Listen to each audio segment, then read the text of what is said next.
Okay, Chapter 9 of our Behavioral Neuroscience textbook introduced the different sensory systems, which includes hearing, which is the auditory system, olfactory system, the vestibular system, and the gustatory system. But the first major system that it talks about is our hearing, and humans rely on speech sounds to provide a basis for our social interactions and relations and for the transmission of knowledge between individuals. So to first introduce us to the concept of hearing, box 9.1, which is on pages 264 to 265, talk about basic vocabulary that we should know in relation to hearing and sound. And so the first term is pure tones, which are tones with a single frequency of vibration, and they can be described in terms of amplitude, which is the intensity or loudness, or frequency, which is the number of cycles per second, and the frequency is measured in hertz, and our perception of the frequency is called pitch. And a fundamental is another term that we should take into account, and this is the predominant frequency of an auditory tone or a visual scene, and multiples of a particular frequency. This is called harmonics. Timbre is the characteristic sound quality of a musical instrument as determined by the relative intensities of its various harmonics.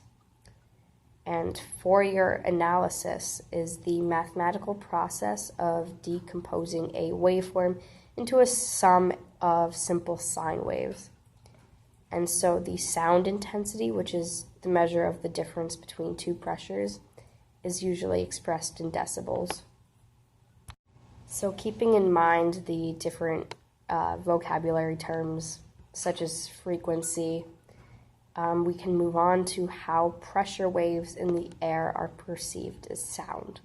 So our auditory systems detect rapid changes in the intensity and frequency of vibrations in the air, and the outer parts of the auditory system have been shaped by evolution to direct important sounds into the inner ear, where energy is transduced into neural activity, i.e. action potentials.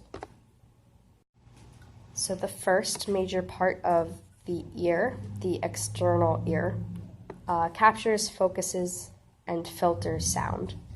So the external ear is the part of the ear that we can see, and includes the pinnae, which is that fleshy part that we consider the ear, and it funnels sound waves into the ear canal, which is the tube that brings the sound waves into the eardrum.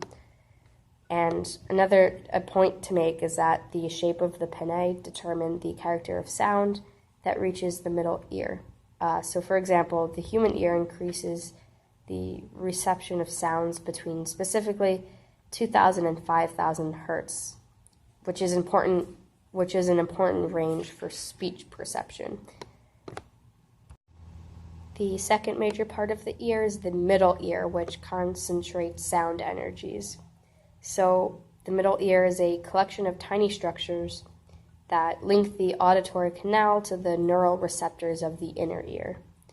So major structures of the middle ear include the tympanic membrane, where the eardrum that seals the end of the auditory canal, the ossicles, which are tiny bones that transmit sound across the middle ear, and include three major bones: the malleus or hammer, the incus or anvil, and the stapes, the stirrup. Next is the oval window, which is the location on the surface of the cochlea at which vibrations are received from the ossicles. And sound waves hit the tympanic membrane, and it vibrates like a drum, which moves the chain of ossicles, which concentrates the particles of vibrating air onto the oval window. And so this process amplifies sound pressure, so it produces movement in the fluid of the inner ear. And two muscles help to improve auditory perception and protect the inner ear from loud sounds. And these two muscles are the tensor tympani, which is attached to the malleus, and the stapedius, which is attached, obviously, to the stapes. So the inner ear is the third structure and is primarily comprised of the cochlea, which converts vibrational energy into waves of fluid. So the inner ear is comprised of both the cochlea and the vestibular apparatus combined, and they convert sound into neural activity. So the cochlea is a snail-shaped structure that contains the primary receptor cells for hearing and has 3 parallel canals that are filled with fluid: the scala vestibuli, aka the vestibular canal, the scala media, aka the middle or central canal, and the scala tympani, aka the tympanic canal. And a few other important structures of the inner ear are the round window, which is a membrane that separates the scala tympani from the middle ear cavity, the organ of Corti, which lies on the basilar membrane and consists of 3 major structures: sensory cells called hair cells, a framework of support cells, and the ends of the auditory fibers.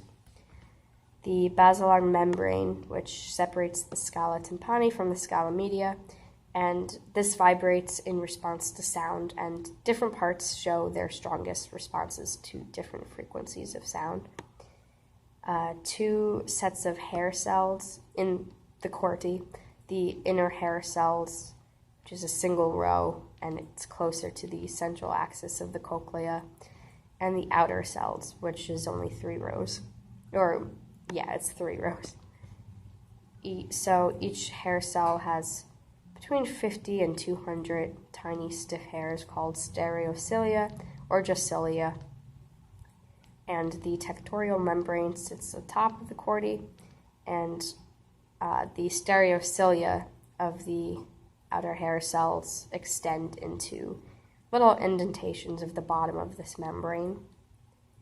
The corti has 4 kinds of synapses and nerve fibers. 2 are afferent, so from hair cells to the brain, and 2 are efferent, which they move from the brain to the hair cells. And tip links are fine thread-like fibers that run along the tips of the stereocilia and play a key role in the generation of hair cell potentials. So active mechanical processes in the cochlea enhance frequency discrimination. So we can discriminate between sounds that differ by just 2 hertz, and this is because outer hair cells fine-tune the cochlea to help discriminate frequencies.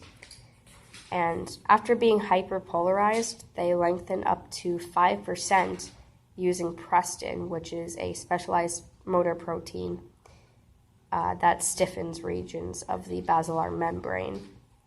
And the cochlea itself produces sounds as a result of this process, and this process is called autoacoustic emission.